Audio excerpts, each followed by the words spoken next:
Welcome back, everyone. The Beijing Summit and 9th Ministerial Conference of the Forum on China-Africa Cooperation, FOCAC, was held in Beijing. The event started on Wednesday, 4th of September, and ends today, Friday, 6th of September. The heads of state, government, and delegation of China and 53 African countries, and chairperson of the African Union Commission and their ministers of foreign affairs and of economic cooperation attended that summit and ministerial conference, respectively. FOCAC was created to improve cooperation between China and African states and signaled China's growing strategic initiative in Africa. So tonight, let's discuss the key takeaways from that conference, with particular focus on the opportunities for Nigeria. And joining me for this conversation is Ambassador Elijah Oyagwa, is the former Nigerian ambassador to Burundi. Good evening to you, Ambassador. Thank you so much for joining us on Politics Tonight. Welcome. A very good evening to you. It's my pleasure having me in your studio once again. Right, so it's the 24th year of the inception of the Forum on China-Africa Cooperation, which is seen as the most comprehensive platform that promotes the China-Africa relationship. For you, has it really served its purpose? And I'm specifically asking because while economic globalization has provided new opportunities for China-Africa cooperation, would you say there is active promotion on the African side, and is there efficient execution on the Chinese side? Thank you very much for this conversation, because I believe that Africa leaders need to do a lot more than they are doing with China, and that's my personal opinion. But that being said, FOCAC was established in the year 2000. That's about 24 years ago. And it usually holds every 3 years. And that allows for improved political cooperation between African countries and China. That allows for economic cooperation, and that allows for cultural exchange between China and African countries. The last took place in 2001 in Dakar, with an interministerial. So clearly, in my view, I think that China is very clear on what it wants from Africa. China is everywhere.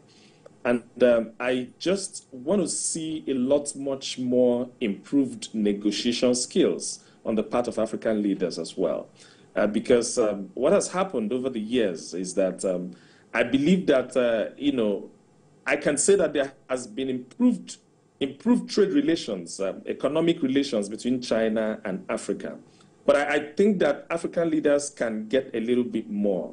I'd like to see improvements in areas like capacity development. I'd like to see improved relations with respect to technology transfer.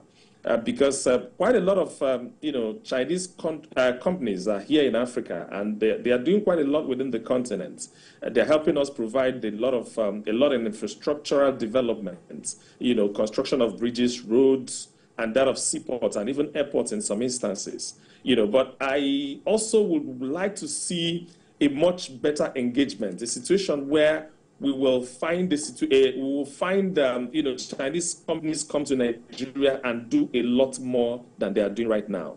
Most Chinese companies, when you go to their site, you find out that they are not just bringing funding into the country or technology, they're also bringing labor. So somehow we just have an invasion of Chinese within the continent. And I believe that exchanges and platforms like this provides for some of those issues to be addressed. And I'm particularly happy with the way the president had actually traveled on this mission with a lot of state governors, because what has happened over the years is that subnationals are also engaging Chinese companies in all kinds of business transactions.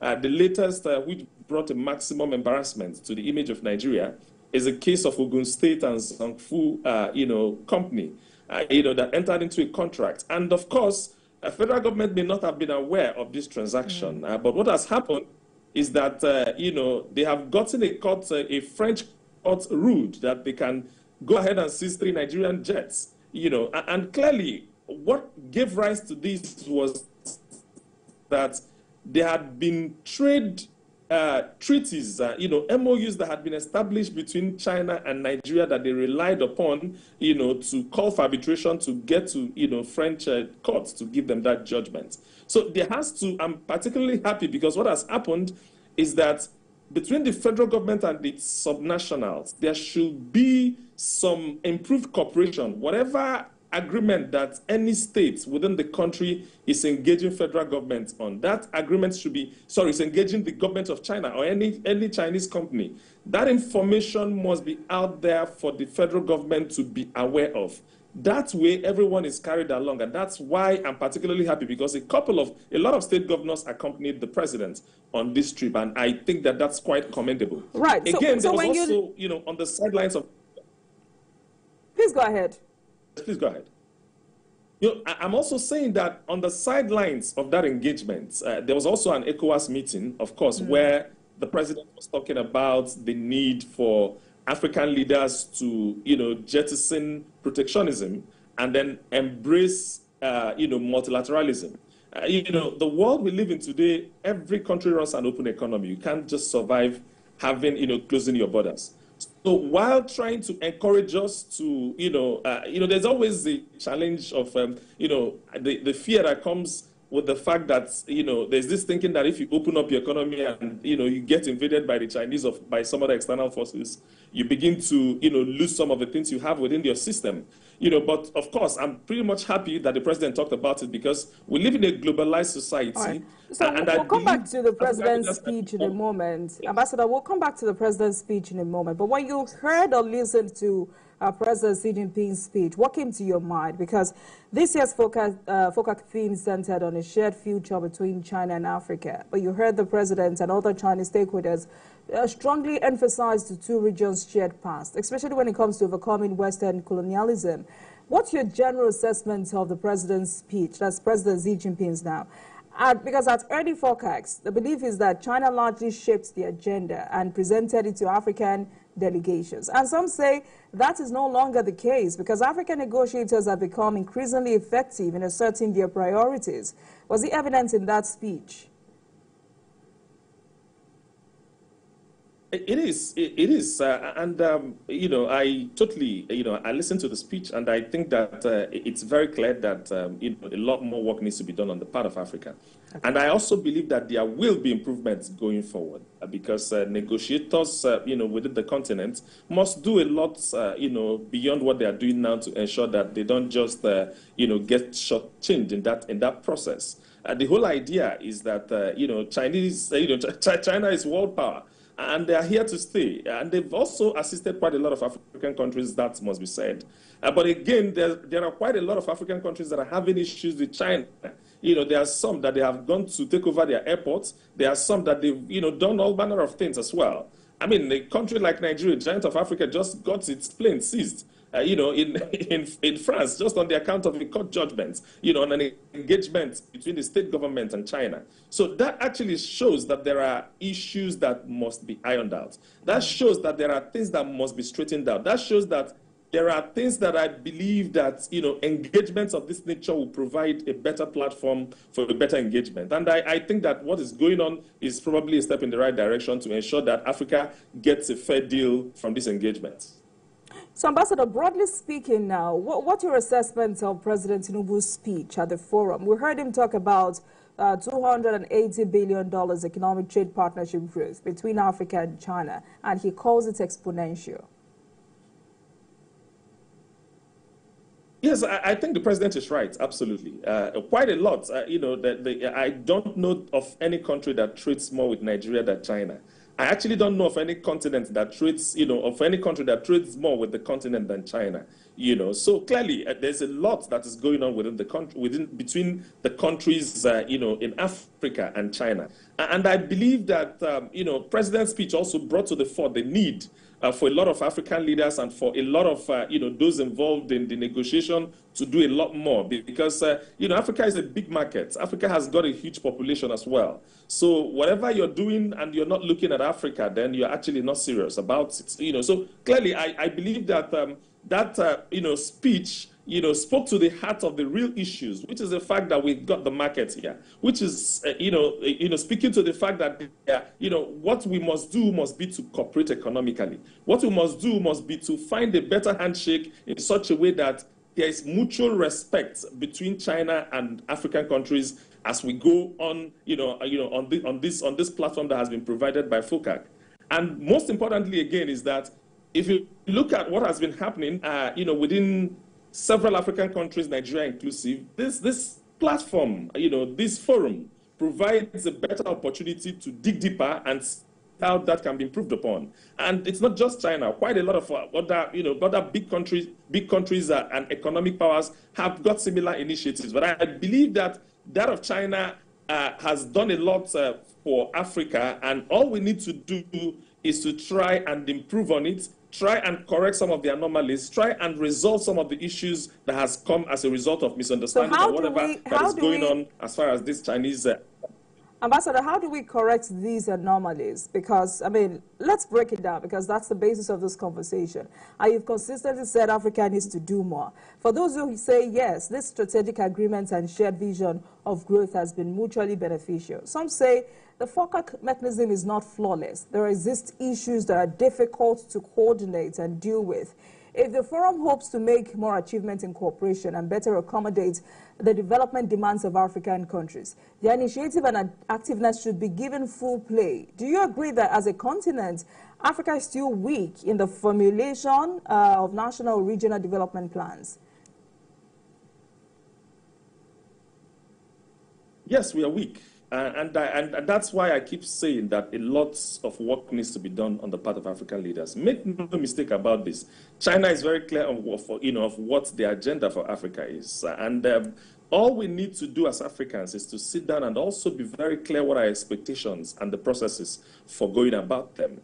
I think there needs to be increased and improved transparency in these relations. There has to be a lot more work that should be done to ensure that the relations and the cooperation witnesses improved transparency, and it's not too much to ask for, And I believe that some of these, challenges that we are having, every 3 years, our ministers, both foreign affairs and that of economic and budget and all of that, sit together either in China or in any African country to sit down and review the platform, review this cooperation, review the mechanism, review the implementation. So I am of the view that a lot of work has to be done because, beyond what happened to Nigeria, a couple of other African countries have had similar issues and complaints about what is going on between them and China.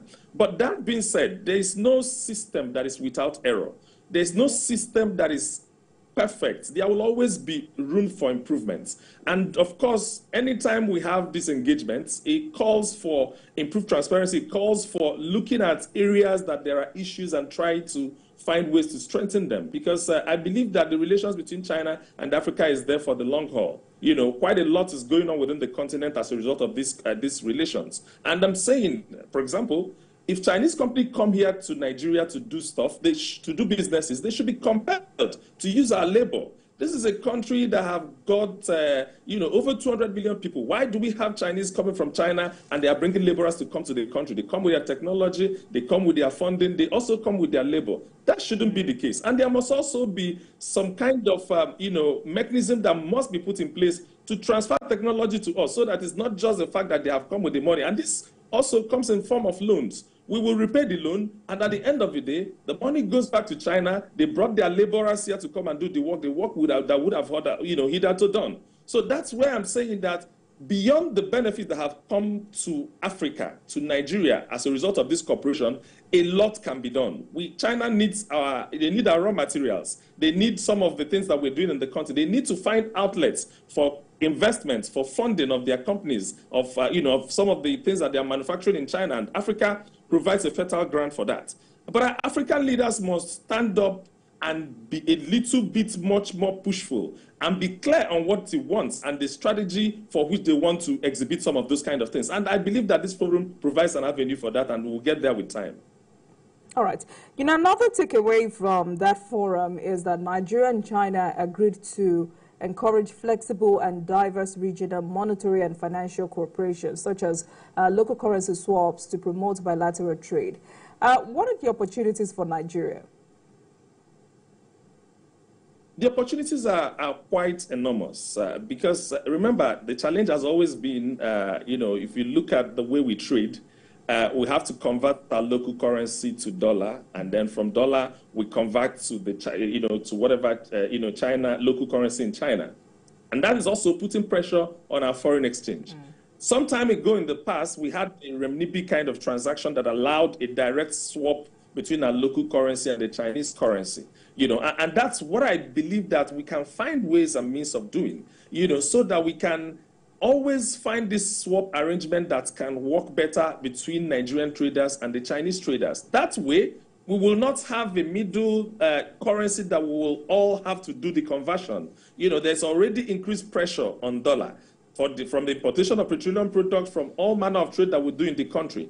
If our operators, between the two countries can sit down and find a mechanism of ensuring that we can have that trade without passing through another country's currency. If we can have that swap, then that would make a lot of sense, because what it will mean is that it becomes easier for people to trade with their local currencies. It means that Nigerian traders can actually use their naira that they have in their accounts and have some kind of swap between the Chinese counterparts, and then trade can happen. So these are some of the benefits that we can get from trying to trying to engage further and find ways of getting a better deal in the engagement for Nigeria. And I think that this is a step in the right direction. And like I said, it takes time. It's engagement, it's negotiation. We sit on the table, look at ways and means of ensuring that we get the best for our people in this engagement. All right, Ambassador, let's take a break. And when we come back, we'll take a look at other takeaways from that forum. Please stay with us. Welcome back to Politics Tonight, everyone. Thank you so much for staying with us. Tonight, our focus is on China's Africa agenda and its opportunities for Nigeria. And I've been speaking with Ambassador Elijah Onyeagba, is the former Nigerian ambassador to Burundi. Ambassador, thanks a lot for staying with us on Politics Tonight. You've maintained that this relationship between China and Africa has to go beyond funding. And I also read about this latest commitment to support Nigeria in improving its military technology, equipment, intelligence, and other capabilities. I'm asking you this question because there's been this conversation about whether or not we need foreign support in tackling banditry and terrorism, especially in enhancing our intelligence to combat money laundering and terrorist finances. So what can Nigeria take away from this agreement, and what must we do on our own part to make this realistic?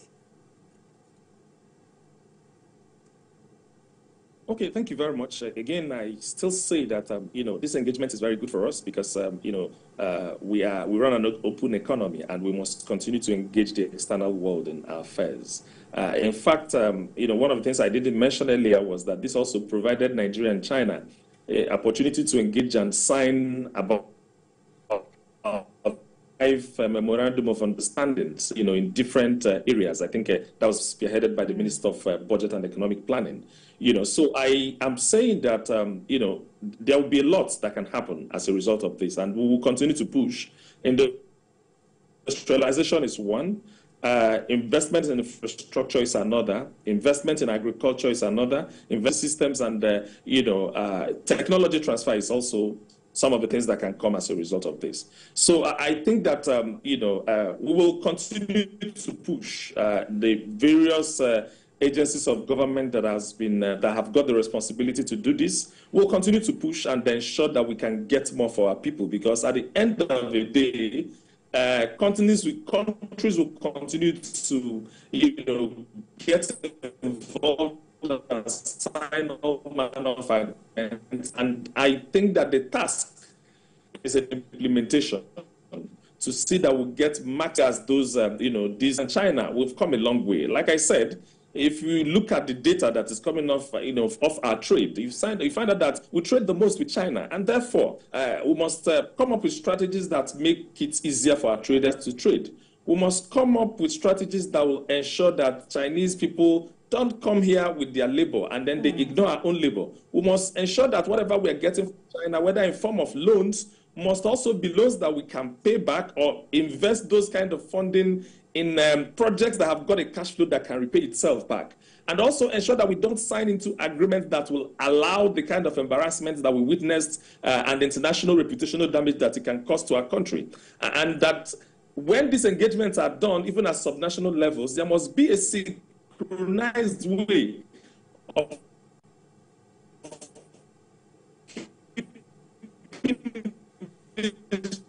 record that everybody have got an eye over them. so that engagement that they have done or they have entered with the subnational and begin to embarrass the prove transparency, so that countries this at this level that we are related, we can see what is it that are loopholes, what are the areas that we're having challenges, and what can be done to improve on them. So a lot will happen, and I believe that what presidents have done and the number of people he has also taken in this kind of engagement will be good. And I believe that sooner than later, we'll also have our envoys out there that will now be following up on the implementation of these MOUs that have been signed. There can never be a shortage of MOUs that will be signed, but I think that the focus must now be to implement them in such a manner that the benefits comes to the country, to the population, to the citizens of the country. And that's obviously what people, what a layman on the road, what a trader wants to get out of this trip, to China that the president has just embarked on. All right. So, Ambassador, at the moment, Nigeria is currently struggling with food availability and affordability.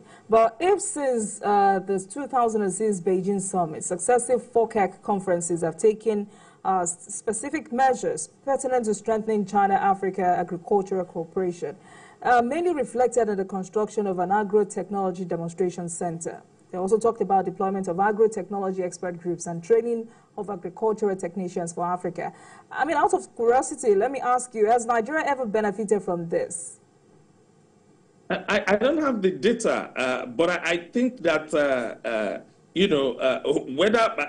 don't really know what's going on in that agricultural space right now in terms of this technology transfer into the country. But even if we haven't, there will always be opportunities to engage in this, because it's not just agriculture in the traditional way. For us as a country, for us as a people, we must bring in huge technology into our agriculture. What it's called these days is precision agriculture. And that's where the world is headed for us to be food sufficient. I believe that even if we have not benefited from it as a country, we have to do a lot more to ensure that we get this into the country, because China is a leading economy in the world with respect to technology. And whatever it is that they are doing, and of course, on this part of the world is also where you have the most arable lands for cultivation. I think some Chinese are even here in Nigeria, and that they're engaged in some farming projects as well. So if they can do that as individuals or as companies that are coming from China, we must be very intentional about our engagement with China. And we must be very resolute and ensure that we get the best out of it. And I believe that this is possible. Where mistakes have been made, they will be amended. And I believe that, all we want is improved coordination. We want to see improved coordination. And we want to see better records. And we want to see things that are clearly, we want to be able to see the things that we intend to achieve. And then, of course, maybe in another 3 years when we come back again to review the situation, we want to be able to see the things that have been done and the achievements in black and white. And I think that that's where we should be looking at as far as this engagement. Absolutely, Ambassador. And talking about intentionality, I mean, the president has promised foreign direct investment from China. From report that we have, the president toured the Huawei Research Lab and secured a commitment from Huawei to establish a joint solar PV test lab in Nigeria. Another Chinese firm also pledged to establish an assembly plant for electric tricycles and train Nigerians in technology and renewable energy developments. These are huge steps. So for you, what is the significance of these commitments for Nigeria's ICT sector and local manufacturers?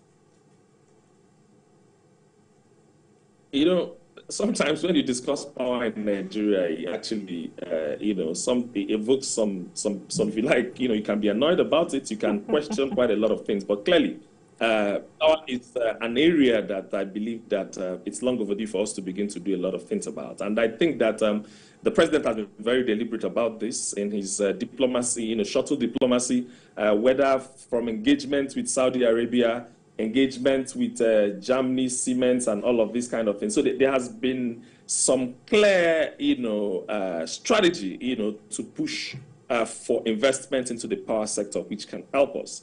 I mean, this is a country where we've got sunlight. This is a country where I believe that we need to do everything possible to harness solar energy into the country. So that being said, I think it's a step in the right direction. That being said, this engagement allows for this kind of partnership that would allow these investments come into the country to help us, to help help power our homes, help power our schools, help power our hospitals, help power our factories, because this is the only thing we can do right now. It will help us create jobs. It will help us ensure that our children study. There's quite a lot that can happen. And I believe that we have the sunlight. All we need to do is to get in the technology to be able to take advantage of these things and then make the best out of it. So that's probably, we must give the president credit on this. This investment will have to come in. And by the time they, of course, commitment is the first part. And we want to see beyond commitment. We want in 3 years' time to look at it and say that these commitments have materialized into the things that are measurable, into the things we can see, into the things that can transform into job creation and improve power supply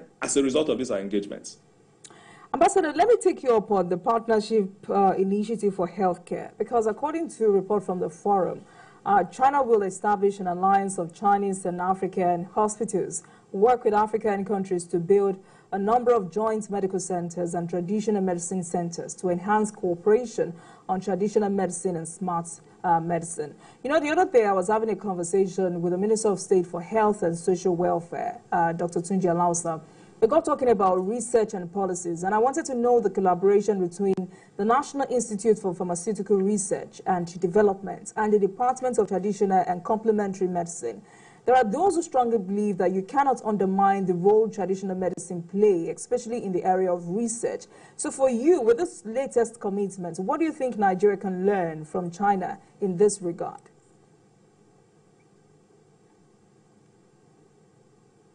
I think that China is very advanced in this regard. And what we can do, the beauty of what's going on with technology, I know there's copyright, but again, there's also right to copy. When things have been done rightly, you can actually copy what has been done rightly. So what I believe Nigerians can do, China is far more advanced than Nigeria. Nigeria, we are willing, and we must be open. We must, understudy, see what is it that they've done that have worked for them, that have made them leaders in this area, particularly trying to improve our healthcare system, trying to do a lot of work in our research, research and development as far as vaccines, manufacturing of drugs that can, cater to our local issues here.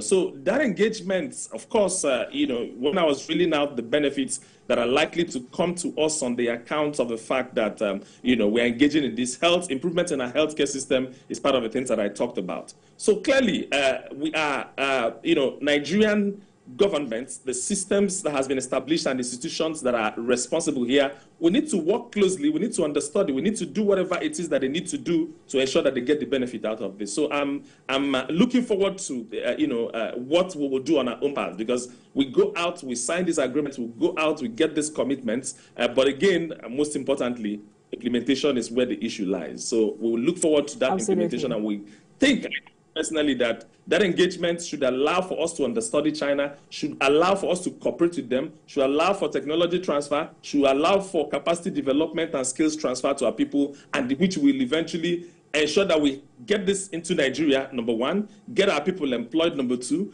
be able to manufacture drugs that can cater to our local needs, and of course, even exports within the sub-region. So it is, all of this is possible, but again, agreements are agreements. The problem is in implementation, and that's where we look forward to. Absolutely.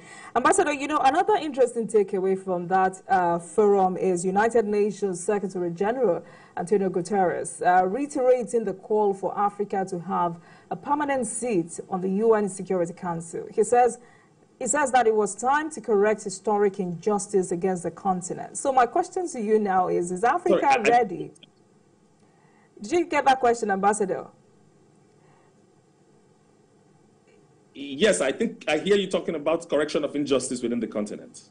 Absolutely. No, that's the United Nations Secretary General, Antonio Guterres, saying it was time to correct historic injustice against the continents. So my question is Africa ready with a permanent seat translate into real influence on global issues? I think that Africa is ready, in my opinion. And I think that, the concerns about injustice and the concerns about not getting a fair treatment is germane and it's valid. And there are, 1,000 examples that you can look at to deal, to analyze these issues. It's not a time to point fingers, but I think it's a time for improved responsibility. It's a time for leadership within the continent. So, Ambassador, this particular question is in reference to UN's call for Africa to have a permanent seat on the UN Security Council? Yes. No, I am saying I'm also supporting the position of UNSG to say that, yes, it is time for Africa to have a seat on the Security Council, and our voices must be heard. And I have no idea, what we are waiting for, really. I think the time is now, and these opportunities and engagements have made the time ripe. It's overdue. I'm actually in support, and I'm laying my credence to the fact that the UNSG is pretty much on point as far as that position is concerned. You know, you hear some analysts say Africa's attempts to have better representation aren't new, but it's different now because current geopolitics have made this current moment quite favorable for them. And there's a competition for Africa's votes. But how will Africa ensure that a permanent seat at this moment leads to substantial outcomes? It's leadership. It's leadership. It's leadership. The word, it's very clear. It's the responsibility of leaders. And all we need to do is to do our homework very well and then use whatever platform we have to advance the cause of Africa for Africans. So it's leadership, basically. And a lot has happened. If you also look at the Africa Union 2063 agenda, the focus is very clear. And again, I'm not trying to, keep talking about these issues at planning level or at demand stage. These positions must come with responsibilities and measurable impacts. So I am of a view that it is the leadership of Africa that will chart the way forward. Because as we continue to engage, if we get a seat on the Security Council, we must use that position to advance the cause of Africa. 2063, the agenda is very clear. And I believe that every leader within the continent at every level must begin to work together to ensure that we get the best out of every platform that we seek for within the UN level, at even at the regional level as well, because there's always this quote that charity begins at home. We must start from home to also show that we are ready, and then of course the leaders must also pick up that responsibility and ensure that they represent us very well and that they get the best out of that position and engagement at that level. Because if you're looking at it from the angle of representation versus influence, the question is, would a permanent seat translate into real influence on global issues, or would it be largely symbolic without meaningful power?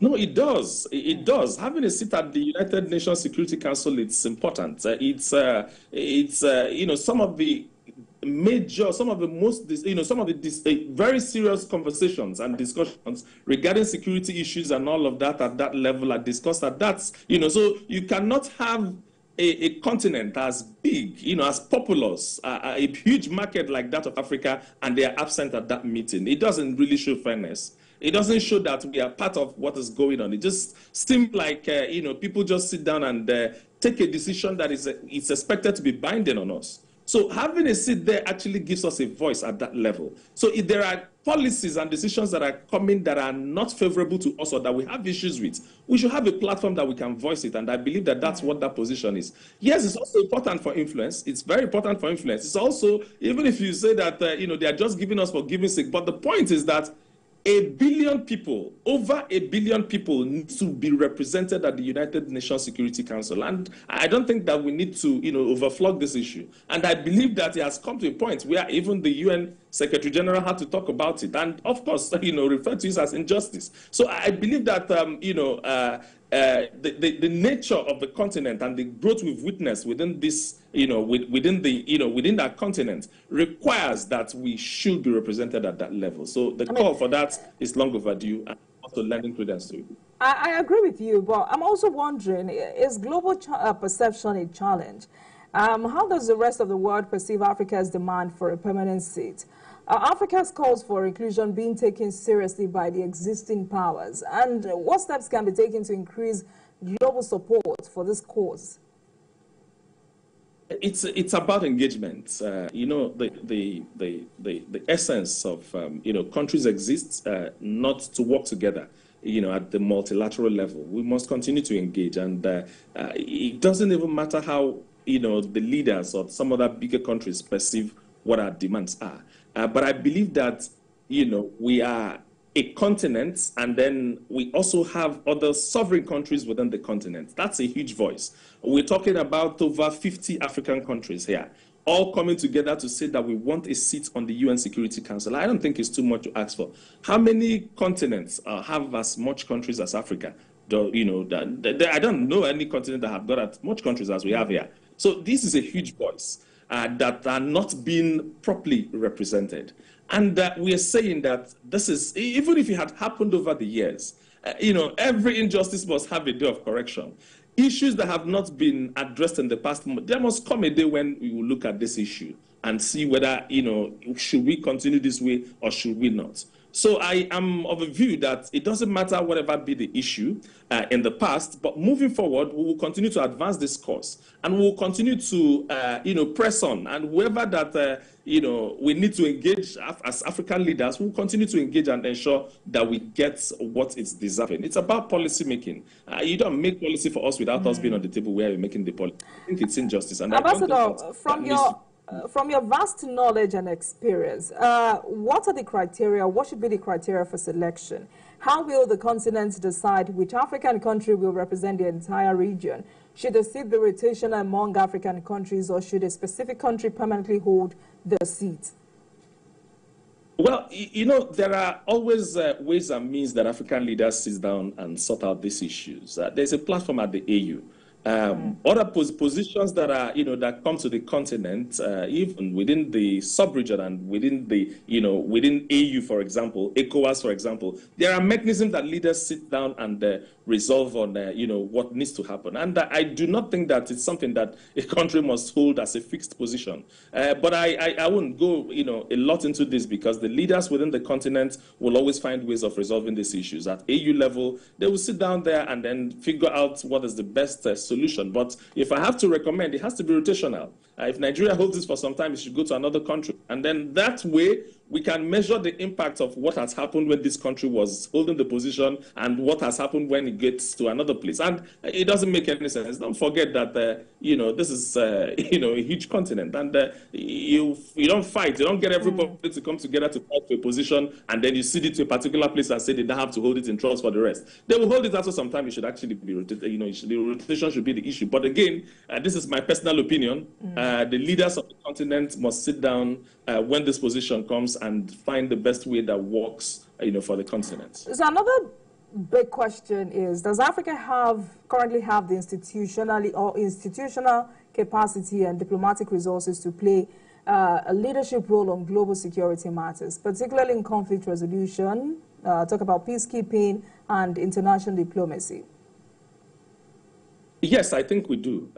Let me also say that Africa have got some of the finest diplomats. I've been in this business for a while, and in my sojourn in the diplomatic space, you'll find fine diplomats, across the length and breadth of the country. So I think resources are not lacking at all. What we're saying basically is that the skills we have is what we have to now put to bear. And don't forget that even at the AU level, a lot has been going on. We've engaged each other on a lot of issues. I mean, what took us to China is also about diplomacy, is also engagement. And we will continue to do that. The country, the continent is properly resourced to be able to take to such responsibility. There's no, there's no question about that at all. All right. So before I let you go, so how does Africa plan to address its own internal conflict? A lot has been happening in this space. And incidentally, the chair in AU responsible for peace and conflict resolution, I believe, is even a Nigerian, So a lot has been happening. Lots of engagement has been happening in that space. There are, AU is very clear on that. And it's not just even, about dropping the guns. There are also issue of equity, there are issues of fairness, there are issues that are that has to do beyond the issue of just the fighting and the killings and all of these issues. Security is a big issue, not just in Nigeria, not just in even the continent. Quite a lot of continents are dealing with security challenges. So when we talk about security, sometimes people look at it and think it's just an African thing. It's everywhere, and I think that AU have got a platform that they've created to deal with this, and at at regional levels.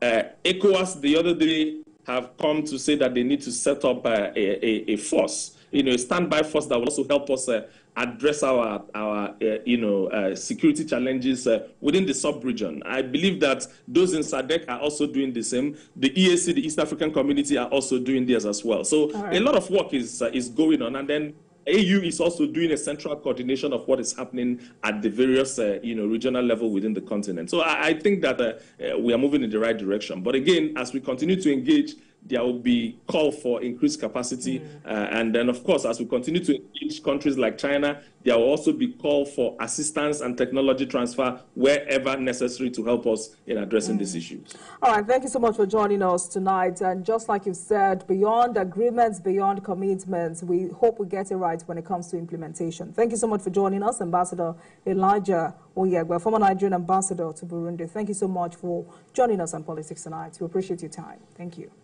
It's my pleasure. Thank you so very much, and God bless. And thanks a lot for watching, everyone. That marks the end of today's episode of Politics Tonight. But you can watch the repeat broadcast of this episode at midnight.